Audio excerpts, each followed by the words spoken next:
Hello दोस्तों, स्वागत है आपका अपनी YouTube channel Rohit Goswami law classes में। और आज मैं आपको कराने वाला हूं एडमिनिस्ट्रेटिव लॉ, जिसे हम प्रशासनिक विधि भी बोलते हैं। क्वेश्चन नंबर है हमारा 3। क्वेश्चन नंबर है हमारा 4। अब से पहले मैं आपके 3 क्वेश्चन ऑलरेडी करा चुका हूं। विधि शास्त्र का प्रशासनिक विधि का अर्थ, विधि का शासन और प्राकृतिक विधि या नैसर्गिक न्याय, ये वाले जो क्वेश्चन हैं 3 आपके मैं करा चुका हूं। ये क्वेश्चन जो है विधि शास्त्र का अर्थ, विधि का शासन और प्राकृतिक विधि नैसर्गिक न्याय, ये क्वेश्चन आपके ऑलरेडी मैं करा चुका हूं। आज का जो 4th नंबर का हमारा क्वेश्चन है, जैसा कि आप देख रहे हो, शक्ति पृथक्करण का सिद्धांत। वेरी वेरी इंपॉर्टेंट क्वेश्चनों में से एक है। मैं आपके उन्हीं क्वेश्चनों को कराता हूं जो आपके एग्जाम के पर्पज से बहुत ज्यादा जरूरी होते हैं। ठीक है, LLB second year 3rd semester वाले बच्चों के एग्जाम में ये लगा हुआ है। अगर आपके किसी और सेमेस्टर में लगा हुआ है तो आप उसके अनुसार तैयारी कर लेना। आपका जो है उद्देश्य है प्रशासनिक विधि को पढ़ना, किस सेमेस्टर में है या किस ईयर में है उससे कोई मतलब नहीं है। ठीक है, तो हम देखते हैं शक्ति पृथक्करण का सिद्धांत। तो क्वेश्चन को करने से पहले, जैसे कि मैं प्रत्येक क्वेश्चन को थोड़ा सा एक्सप्लेन करता हूं, तो इसी प्रकार इसको भी हम थोड़ा एक्सप्लेन करेंगे। शक्ति पृथक्करण,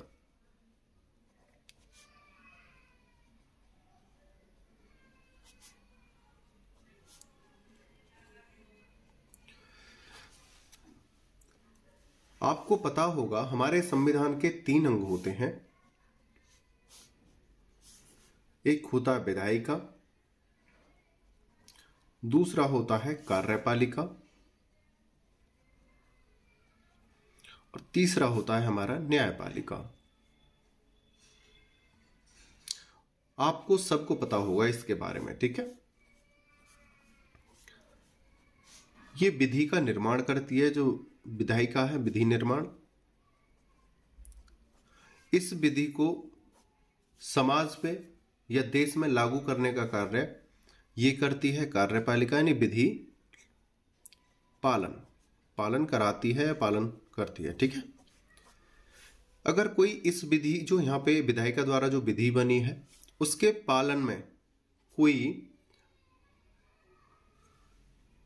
पालन में या पालन का उल्लंघन करता है तो उसे दंडित किया जाता है। उसे दंड देने का कार्य किसका है? या तो विधि निर्माण करने में अगर किसी व्यक्ति ने पूरी सतर्कता बरती और उस विधि को बना दिया जनता के लिए, और उस विधि को लागू करने का कार्य किस पे था? कार्यपालिका पे था। और कार्यपालिका ने उस विधि को लागू किया, लेकिन उसका लोगों ने क्या करा? उल्लंघन करा या नियमों को तोड़ा, तो उसको दंडित करने का कार्य किसका है? हमारा न्यायपालिका का है। ये क्या करेगी? दंडित करेगी या निर्णय देगी। ठीक है,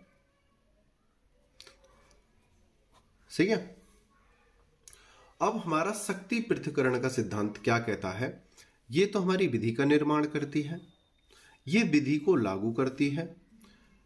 जो विधि बनी है उसे लागू करने का कार्य इसका है, और ये न्याय कराती है। अगर विधि का कोई उल्लंघन करता है तो उसे दंडित करती है और न्याय दिलाती है। ठीक है, अगर सपोज करो ये दोनों एक जगह मिल जाएं, विधायिका और कार्यपालिका, ठीक है, अगर ये दोनों एक जगह मिल जाएं तो क्या करेंगे? अपनी मर्जी का तो कानून बनाएंगी। क्या करेंगे? अपनी मर्जी का कानून बनाएंगे।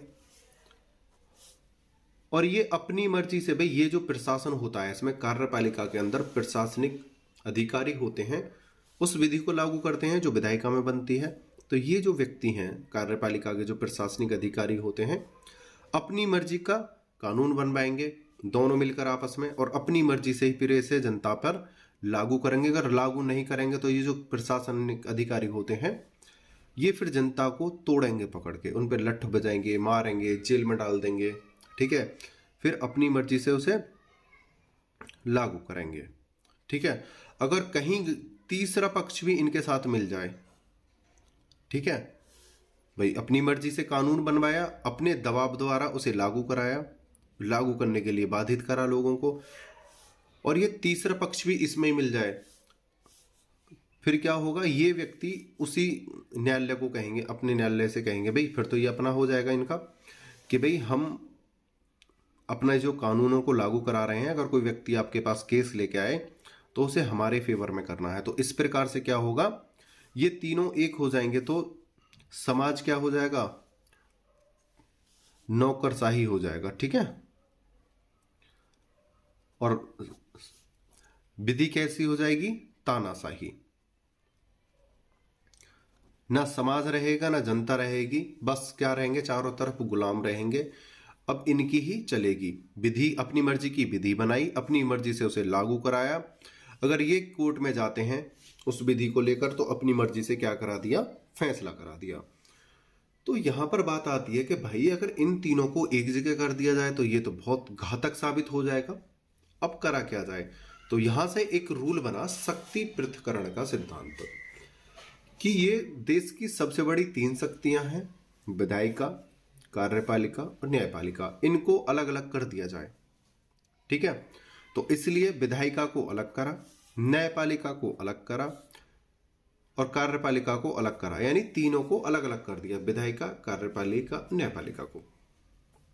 कोई भी एक दूसरे के कार्य में क्या नहीं करता है, हस्तक्षेप नहीं करता है, लेकिन तीनों का एक ही कार्य है कि समाज और देश को उन्नति पर पहुंचाना और जनता को, जन समुदाय को अच्छे से सुरक्षा प्रदान करना, समानता का अधिकार दिलाना और उनको संरक्षण देना। अगर उनके अधिकारों का हनन हुआ है तो उन्हें न्याय दिलाना। ठीक है, तीनों का कार्य क्या है, देश को और जनता को सुख में बनाना और देश को विकसित करने के लिए आगे ले जाना। ठीक है, उम्मीद करता हूं ये आपको तीनों पॉइंट समझ में आए होंगे। तो इसलिए ही शक्ति पृथक्करण का निर्माण हुआ है। अब बात करते हैं ये शक्ति पृथक्करण जो है शब्द कहां से निकल के आया, इसका जो निर्माण कहां से हुआ है, क्यों हुआ है, ये तो हमने पढ़ लिया है क्यों हुआ है। ठीक है, इसके अपवाद क्या है और भारत में इसकी स्थिति क्या है। तीसरा पॉइंट है भारत में, यानी भारतीय संविधान में स्थिति किसकी, शक्ति पृथक्करण की, ये देखेंगे। क्यों है ये देख लिया है, अपवाद देखेंगे आगे चल के, भारतीय संविधान में इसकी स्थिति देखेंगे और इस शब्द का निर्माण कहां से हुआ है अब उसे देखते हैं। अब चलते हैं अपने क्वेश्चन पे। जैसा कि मैं प्रत्येक क्वेश्चन में आपको एक्सप्लेन करता हूं, तो इसमें भी मैंने कोशिश की है आपको समझाने की। जब आप अपने इस क्वेश्चन को देखोगे तो आप इसी के आसपास घूमते नजर आओगे और आपको एक कहानी की तरह आपको क्वेश्चन याद हो जाएगा। ठीक है, अब अपने क्वेश्चन को हम पढ़ते हैं। क्वेश्चन को पढ़ने से पहले आपसे छोटी सी रिक्वेस्ट है, अगर आपने अभी तक चैनल को सब्सक्राइब नहीं किया है तो प्लीज सब्सक्राइब कर लो, अपने दोस्तों को शेयर करो, अपने व्हाट्सएप स्टेटस पे वीडियो को लगा लो, जिससे कि आपके जो परिचित मित्र हैं, आपके जो क्लास फेलो हैं, उनको हेल्प हो सके, वो भी तैयारी कर सकें, और लाइक कर लो। ठीक है, अब अपने क्वेश्चन की तरफ चलते हैं।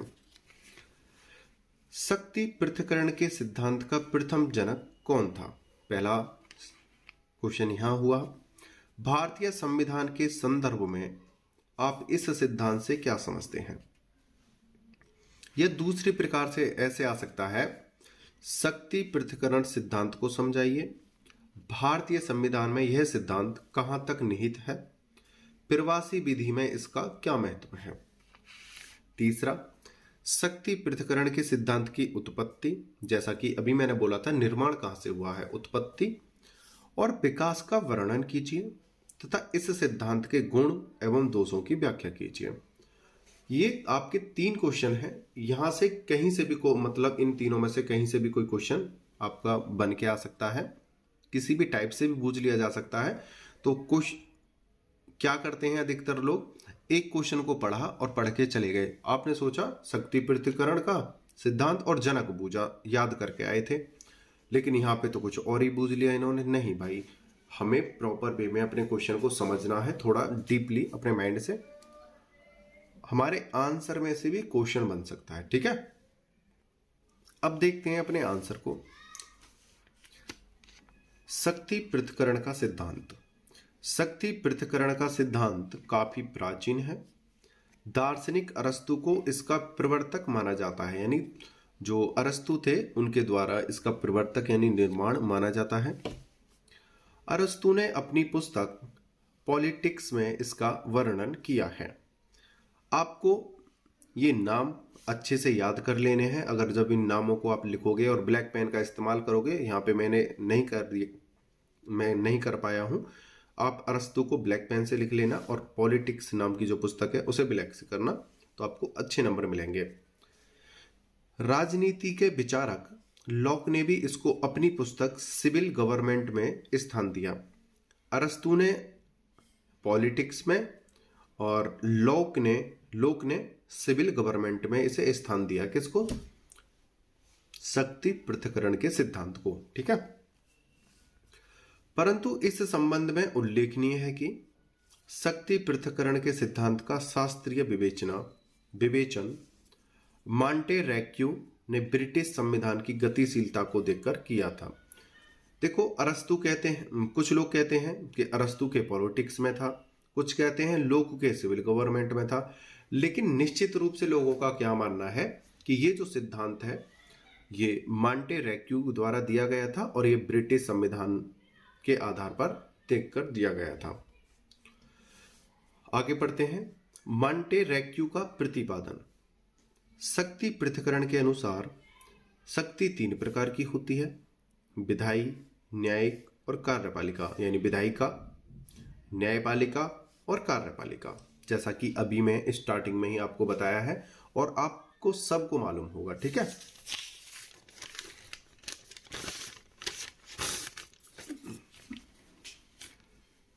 अब देखते हैं आगे। विधायी और न्यायिक और कार्यपालिका में प्रत्येक शक्ति अलग अलग है, अलग अलग और विशिष्ट अंग में निहित होनी चाहिए, क्योंकि यदि वे सभी या दो या एक अंग या व्यक्ति में शामिल हो जाती है तो स्वतंत्रता को खतरा हो जाएगा। जैसा कि अभी मैंने बताया था कि यहाँ पे कहा गया है अलग अलग और विशिष्ट अंग में निहित होनी चाहिए। ये जो तीनों अंग हैं, विधायिका, कार्यपालिका, न्यायपालिका, अलग अलग होनी चाहिए, सिंगल होनी चाहिए तीनों। अगर किसी कारण से दो एक जगह हो जाएं या एक जो है दूसरे में समाहित हो जाए या तीनों एक जगह हो जाएं तो क्या होगा? यहां पे बोला है यदि वे सभी या दो एक अंग या व्यक्ति में शामिल हो जाती हैं तो स्वतंत्रता को खतरा हो जाएगा।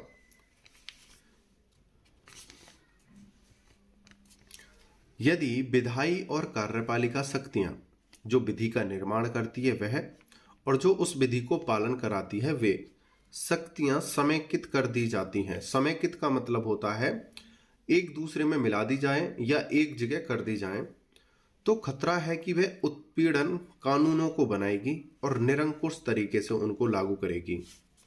यानी कि जैसा कि अभी मैंने बताया था, जो विधायिका है अपनी मर्जी के कानून बनाएगी और अपनी मर्जी से उसे लागू कराएगी। ठीक है,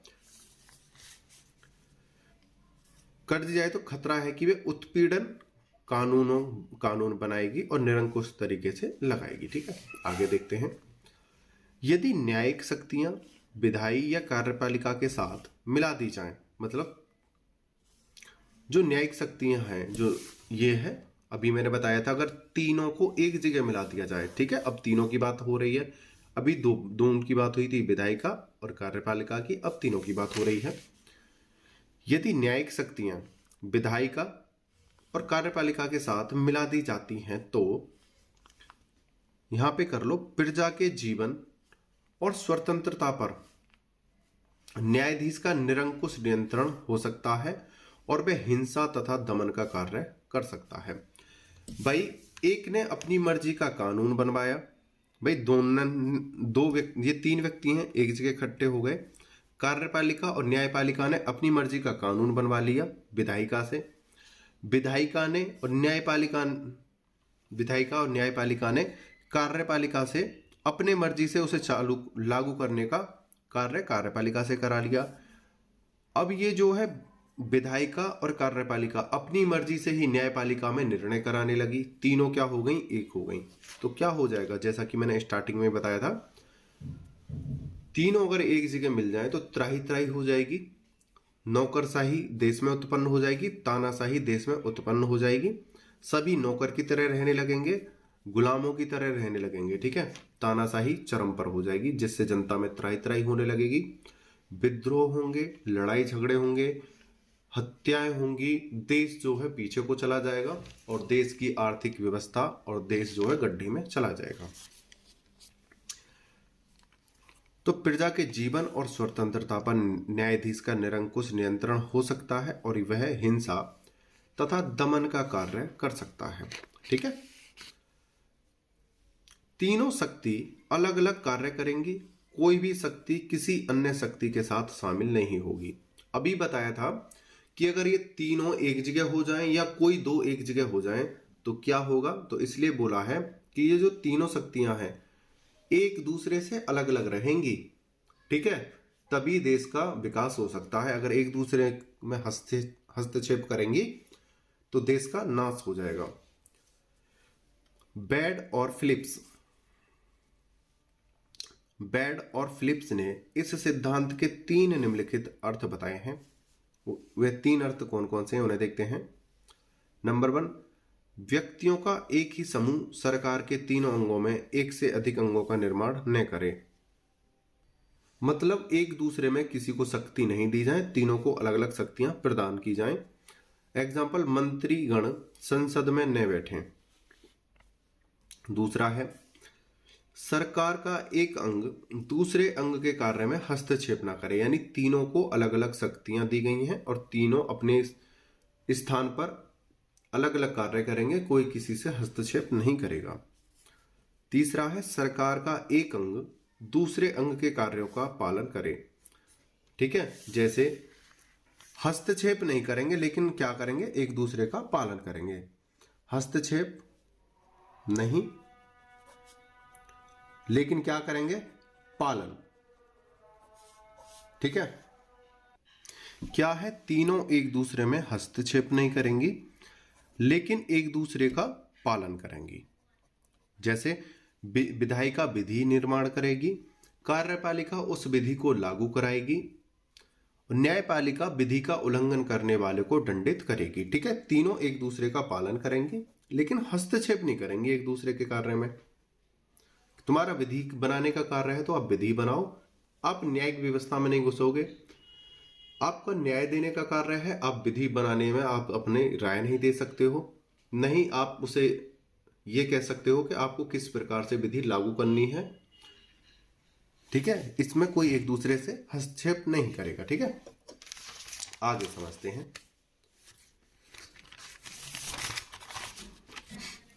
भारतीय संविधान में शक्ति पृथक्करण का सिद्धांत। भारतीय संविधान के प्रावधानों से कठोर अर्थ में शक्ति पृथक्करण का निष्कर्ष नहीं निकाला जा सकता।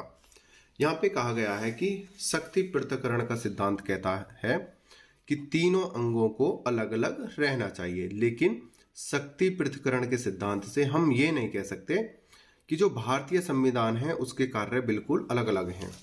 ठीक है, संविधान के तीनों अंगों का विभाजन नहीं किया गया है, जिसमें भारतीय संविधान में प्राय विधायी तथा न्यायिक कार्य कार्यकारिणी को सौंप दिए जाते हैं। फिर भी विभिन्न अंगों के कार्य संबंधी पृथक्करण की अवहेलना नहीं की गई है। मतलब जो विधि बनाने के और न्याय करने के जो कार्य हैं वो किसको सौंप दिए जाते हैं? कार्यकारिणी को, जो विधि को लागू करने का कार्य करती है उसको सौंप दिए जाते हैं। फिर भी शक्ति पृथक्करण का क्या नहीं होता है? उल्लंघन नहीं होता है। अभी हमने क्या पढ़ा था कि एक दूसरे के कार्यों में हस्तक्षेप नहीं करेंगे, लेकिन यहां पे क्या बोला है? शक्ति उसको विधायिका के और न्यायपालिका के कार्य कार्यकारिणी को यानी कार्यपालिका को सौंप दिए जाते हैं। दूसरा पॉइंट है, केंद्र में कार्यकारिणी शक्तियां अनुच्छेद 53 के अधीन राष्ट्रपति को तथा अनुच्छेद 154 के अधीन राज्यों के राज्यपाल में निहित की गई हैं। ये क्या है, इसके अपवाद हैं। ठीक है, आगे है राष्ट्रपति केंद्र में प्रधान होने के नाते अपने अधिकारों का प्रयोग संवैधानिक रूप में मंत्रिमंडल की सहायता और सलाह से करता है। ठीक है, आगे देखते हैं। तीसरा है, दूसरी ओर राष्ट्रपति को विशाल विधायी शक्तियां प्रदान की जा गई हैं। किसको प्रदान की गई हैं? राष्ट्रपति को कौन सी? विधायी, जो विधि निर्माण करने की जो शक्तियां हैं राष्ट्रपति को दी गई हैं। यह उन सभी मामलों के संबंध में अध्यादेश जारी कर सकता है जो संसद के विधायी क्षेत्र अधिकार के अंतर्गत आते हैं। विधि निर्माण में ये कोई भी हस्तक्षेप पैदा कर सकता है, अध्यादेश जारी कर सकता है राष्ट्रपति। ठीक है, अनुच्छेद 356 के अधीन किसी राज्य में संवैधानिक मशीनरी के विफल हो जाने पर, जब किसी राज्य में कोई व्यवस्था विफल हो जाती है, सरकार विफल हो जाती है, तो वहां पे राष्ट्रपति शासन लागू कर दिया जाता है।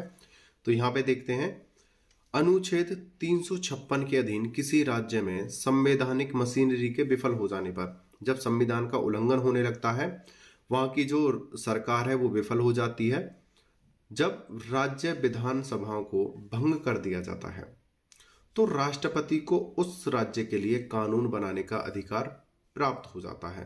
पहले किसको था? विधायिका को था कानून बनाने का अधिकार।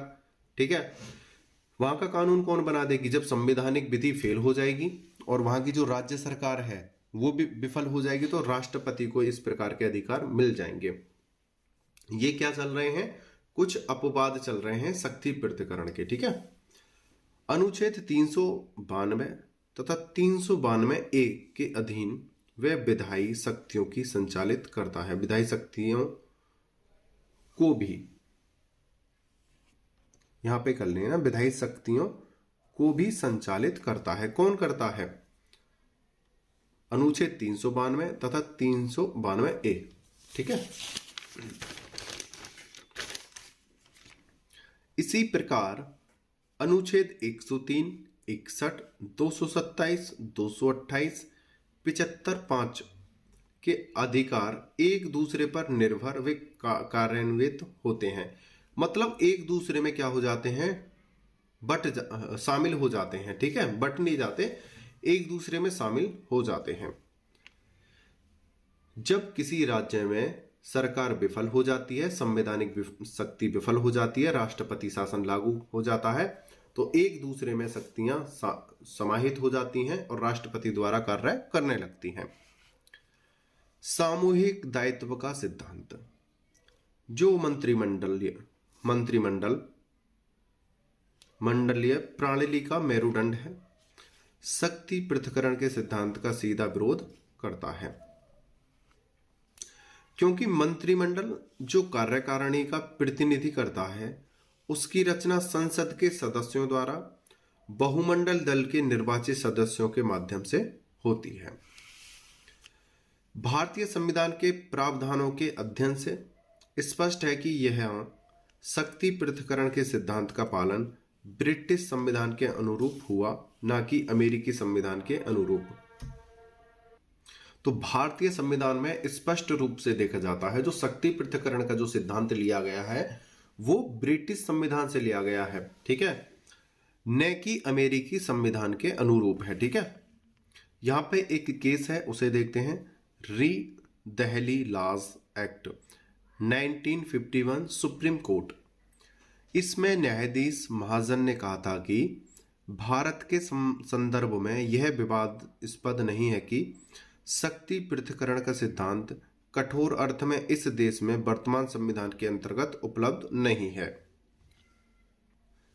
तो महाजन ने कहा था, सुप्रीम कोर्ट के न्यायाधीश ने, वर्तमान समय में शक्ति पृथक्करण का सिद्धांत भारत में लागू नहीं है। ठीक है, क्योंकि कुछ अपवाद ऐसे हैं जहां पर शक्तियां क्षीण हो जाती हैं, तीनों शक्तियां एक जगह इकट्ठी होकर राष्ट्रपति के द्वारा कार्य करने लगती हैं। ठीक है, जब कोई आपातकालीन स्थिति उत्पन्न होती है या जहां पर संवैधानिक विधि उत्पन्न हो जाती है, जहां राष्ट्रपति शासन लागू हो जाता है वहां पे। ठीक है, आगे देखते हैं। अमेरिका तथा ऑस्ट्रेलिया के संविधान के विपरीत हमारा संविधान राज्य के विभिन्न अंगों के अधिकारों की भिन्न भिन्न ढंग से व्याख्या नहीं करता है। जैसे अमेरिका और ऑस्ट्रेलिया के जो अंग हैं वहां पर अच्छी तरीके से उनका क्या होता है, वर्णन होता है, अधिकार बताता है, व्याख्या करता है। ठीक है। हमारा संविधान हालांकि संघीय है किंतु ब्रिटिश संसदीय प्रणाली पर आधारित है, जिसके अंतर्गत कार्यकारिणी विधायिका के प्रति जिम्मेदार हुआ करती है। भाई कार्यकारिणी किसके ऊपर डिपेंड करती है अपने कार्य को? विधायिका के ऊपर। अगर विधायिका विधि बनाएगी तभी तो कार्यपालिका उसे लागू कराएगी। इसीलिए कहा गया है किंतु ब्रिटिश संसदीय प्रणाली पर आधारित है, जिसके अंतर्गत कार्यकारिणी विधायिका के प्रति जिम्मेदार हुआ करती है। इसलिए स्पष्ट है कि भारत की शक्ति पृथक्करण का सिद्धांत वास्तविक रूप से लागू नहीं है। भाई एक बात बताओ, विधि बनी नहीं या विधि बनी है तो उसे लागू कराने का कार्य किसका है? कार्यपालिका का है। तो यहाँ पर तो वो एक दूसरे का क्या कर रहे हैं? सहयोग कर रहे हैं, हस्तक्षेप कर रहे हैं। तो ये क्या कह रहा है? तो इस प्रकार से तो हम ये कह नहीं सकते कि ये शक्ति पृथक्करण का सिद्धांत है। तो भाई विधि तुमने बनाई है तो तुम इसे लागू कराओ। तुम कार्यपालिका को क्यों सौंप रहे हो? भाई कार्यपालिका ही तो उस विधि को लागू कराएगी। और दूसरी बात, कार्यपालिका अगर विधि को लागू नहीं करा पाती है तो इसे निर्णय देने का कार्य कौन करेगी? न्यायपालिका करेगी। तो यहां पर क्या है भाई, ये तो एक दूसरे से कनेक्ट है। ठीक है। लेकिन हम यहां पे क्या बोला है, संविधान में हमने स्टार्टिंग में पढ़ा था कि हस्तक्षेप नहीं करेंगी, एक दूसरे की सहायता कर देंगी। लेकिन अमेरिका तथा ऑस्ट्रेलिया के संविधान में इस चीज को ओपन करके बताया गया है, लेकिन भारतीय संविधान में इस प्रकार की कोई अच्छी तरीके से व्याख्या नहीं की गई है। ठीक है। आगे देखते हैं। उदय राम शर्मा बनाम भारत संघ 1968 सुप्रीम कोर्ट। जैसा कि मैं आपको प्रत्येक वीडियो में बताता हूं, प्रत्येक क्वेश्चन में बताता हूं कि हमारे एग्जाम में हमारे हेडिंग्स, हमारी डेफिनेशंस और केस बहुत ज़्यादा इंपॉर्टेंट होते हैं। आपको केसेस अच्छे से लिखने हैं। ठीक है। अगर आपको किसी कारण से सन याद नहीं रहता है तो आप नाम से ही काम चला सकते हो। न्यायालय ने स्पष्ट रूप में घोषित किया कि पृथक्करण का सिद्धांत हमारे संविधान द्वारा स्वीकार नहीं किया गया है। न्यायालय ने पुनः यह निरूपित किया कि शक्ति पृथक्करण का स्पष्ट परिभाषित अमेरिकी सिद्धांत भारत में लागू नहीं किया जा सकता। मतलब जो शक्ति पृथक्करण का जो सिद्धांत है हमारे भारत में अच्छे से कार्य नहीं करता है और न ही इसकी कोई प्रॉपर व्याख्या की गई है, न ही इसे स्वीकार किया गया है। और शक्ति पृथक्करण का स्पष्ट परिभाषित अमेरिकी सिद्धांत भारत में लागू नहीं किया जा सकता। जो शक्ति पृथक्करण का जो नियम है अमेरिकी वाला, वो भारत में लागू नहीं किया जा सकता। शक्ति पृथक्करण के सिद्धांत की व्याख्या को ध्यान में रखते हुए उच्चतम न्यायालय ने केशवानंद भारती 1973 सुप्रीम कोर्ट में कहा कि संविधान की सर्वोच्चता तथा शक्ति पृथक्करण भारतीय संविधान के आधारभूत सिद्धांत हैं। देखो, सबसे पहले तो संविधान की सर्वोच्चता है हमारे संविधान के अंतर्गत, हमारे देश के अंदर।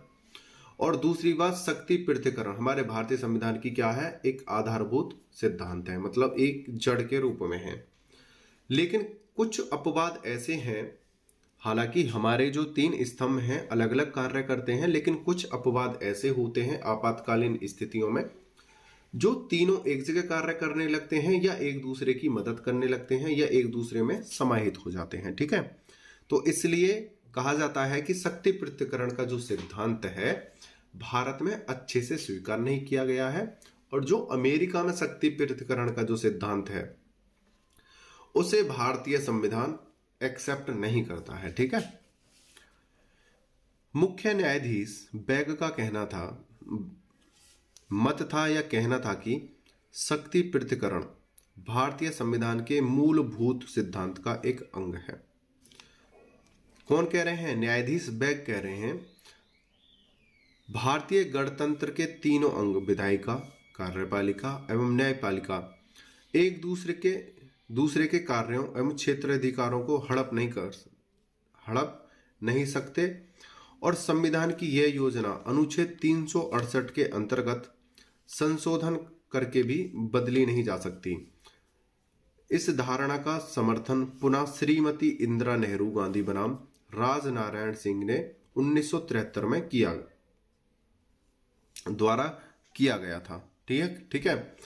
यहाँ पे न्यायाधीश बेग कह रहे हैं कि जो शक्ति पृथक्करण का सिद्धांत है, पहले हमने क्या देखा था कि अच्छे से स्वीकार नहीं किया गया है, इस केस में देखा था। ठीक है। और न्यायाधीश बेग क्या कह रहे हैं कि ये जो शक्ति पृथक्करण के जो सिद्धांत हैं, तीनों अपने अपने क्षेत्र पर कार्य करते हैं, एक दूसरे के कार्य में कोई हस्तक्षेप नहीं कर सकता है, और जो तीनों को अलग अलग शक्तियां दी गई हैं उन्हें अनुच्छेद 368 के द्वारा भी समाप्त नहीं किया जा सकता है, ना उन्हें बदला जा सकता है। ठीक है। और इसका समर्थन पुनः किसने किया था? श्रीमती इंदिरा नेहरू गांधी बनाम राजनारायण सिंह के केस में किया गया था। न्यायाधीश बेग ने कहा कि हमारे संविधान का मूलधार स्वरूप तीनों भागों अर्थात कार्यकारिणी, विधानमंडल एवं न्यायपालिका द्वारा निर्मित किया गया है। इसमें से प्रत्येक के माध्यम द्वारा, मतलब ये कह रहे हैं कि हमारे जो संविधान का मूल स्वरूप है इन तीनों स्तंभों पर ही डिपेंड है, इनके ऊपर ही थमा हुआ है। इसमें से प्रत्येक के माध्यम द्वारा जनता की संप्रभुता इच्छा का अभिव्यक्त कारण होता है, किसी एक के ही माध्यम से नहीं। मतलब तीनों पर क्या होता है? जनता, जनता से क्या बनता है? समाज, और समाज से क्या बनता है? देश। ठीक है। तो ये क्या कह रहे हैं, ये जो तीन स्तंभ हैं हमारे, इन पर ही पूरे देश का भार है, जनता का भार है। ये अपने कार्यों को अच्छे से करते हैं अपने अपने स्थान पर। अगर कोई आपात और विपरीत स्थिति उत्पन्न हो जाती है तब ये एक दूसरे में समाहित होकर राष्ट्रपति द्वारा कार्य करने लगते हैं, किसी एक के ही माध्यम से नहीं। इन तीनों अंगों के पृथक पृथक कार्यों को कोई दूसरा अंग अपने ऊपर नहीं ले सकता। ठीक है। पहले बोला था एक केस में कि जो शक्ति पृथक्करण के जो अंग हैं भारत में अच्छे से स्वीकार नहीं किए गए हैं। फिर न्यायाधीश ने बोला कि भाई स्वीकार नहीं किए गए हैं, लेकिन वो कुछ विभिन्न परिस्थितियों के लिए हैं, आपात स्थितियों के लिए हैं, कुछ अपवाद हैं। ऐसा नहीं कि मनमानी चल रही है, नहीं। अगर तीनों स्तंभ अपने तरीके से कार्य कर रहे हैं, देश की जनता सही तरीके से चल रही है, संविधान का उल्लंघन नहीं हो रहा है, तो कोई हस्तक्षेप या कोई अपवाद उत्पन्न नहीं होगा। अगर संविधान का उल्लंघन होता है या विधि की अवधारणाओं को खंडित किया जाता है, तब इस प्रकार की स्थिति उत्पन्न होगी जहां शक्ति पृथक्करण का सिद्धांत लागू नहीं होगा। शक्ति पृथक्करण के सिद्धांत के गुण, इसके गुण देख लेते हैं। नंबर 1, नागरिक स्वतंत्रता की रक्षा। दूसरा है शासन की कार्यकुशलता में वृद्धि। तीसरा है निष्पक्ष न्याय की संभावना। शक्ति पृथक्करण के सिद्धांत के दोष देखते हैं। संसदात्मक पद्धति का अभाव होना, क्या है ये इसके दोष हैं। दूसरा है अच्छे कानून का निर्माण का अभाव, अच्छे कानून बनने के क्या है? अभाव है। तीसरा है शासन के अंगों में संघर्ष की संभावना, शासन के जो अंग हैं उनमें संघर्ष की क्या है? संभावना दिखती है। चौथा है तीनों अंगों को समान महत्व देना अनुचित, मतलब तीनों अंगों को क्या है? समान महत्व देना अनुचित है। लास्की महोदय के अनुसार, लास्ट डेफिनेशन है क्वेश्चन की, कार्यों का पृथक्करण कुशलता और व्यक्तिगत स्वतंत्रता के लिए बहुत ही आवश्यक है। इसके अभाव में प्रशासन निरंकुश एवं स्वेच्छाचारी हो जाएगा और व्यक्ति की स्वतंत्रता दिखावा मात्र रह जाएगी। ठीक है। तो लास्ट में लास्की ने कहा है कि जो देश होता है उसमें जो शक्तियां होती हैं, विधायिका, न्यायपालिका और कार्यपालिका, उन तीनों को अलग अलग होना चाहिए। अगर वो एक जगह रहेंगी तो देश में निरंकुश और स्वेच्छाचारी राज्य की स्थिति उत्पन्न हो जाएगी। देश जो है नाश की प्रगति पर चला जाएगा और देश बर्बाद हो जाएगा। जनता में आक्रोश, लड़ाई, आगजनी होने लगेगी और अपराध चरम पर चला जाएगा। तो इसलिए लास्की कहते हैं तीनों का अलग अलग कार्य होना चाहिए। ठीक है, एक दूसरे में के कार्य में हस्तक्षेप नहीं करें। कौन कह रहा है? लास्की कह रहे हैं। ठीक है, और व्यक्ति की स्वतंत्रता दिखावा मात्र रह जाएगी, नहीं तो क्या रहेगी? व्यक्ति की जो स्वतंत्रता है एक दिखावा रह जाएगी अगर तीनों एक जगह या दो एक जगह कार्य करने लगे तो। ठीक है, लेकिन भारत में भी क्या है, ये शक्ति पृथक्करण का सिद्धांत लिया गया है। तीनों अपने अपने क्षेत्रों में अलग कार्य करती हैं, लेकिन कोई विपरीत स्थिति उत्पन्न होती है, संविधान का उल्लंघन होता है, तब राष्ट्रपति शासन लागू होता है और अपने अनुसार से कार्य को कराता है। ठीक है, उम्मीद करता हूं यह क्वेश्चन आपको अच्छे से समझ में आया होगा। अगर कोई त्रुटि है या कहीं से कोई मिस्टेक है तो आप कमेंट करके बता देना। वीडियो का टाइम नोट करके आप कमेंट में लिख देना। ठीक है, मैं दोबारा से अपलोड कर दूंगा या 10 या 5 मिनट की आपकी वीडियो अपलोड करके आपको शेयर कर दूंगा या अपलोड कर दूंगा। ठीक है, आपने वीडियो को अच्छे से देखा, मुझे अंत तक सुना, उसके लिए धन्यवाद। लेकिन एक बात और कहना चाहता हूं, अगर किसी स्टूडेंट को हमारे नोट्स चाहिए एडमिनिस्ट्रेटिव लॉ के, तो आप वो हमारे व्हाट्सअप नंबर पे हमसे मैसेज करके, हमसे बात करके अपने नोट्स परचेज कर सकते हो। साथ में आप मुस्लिम law, public international law, law of property, professional ethics के भी नोट्स परचेज कर सकते हो। ठीक है, आपने मुझे अच्छे से सुना है, उसके लिए धन्यवाद। टेक केयर, बाय बाय, जय हिंद, जय भारत।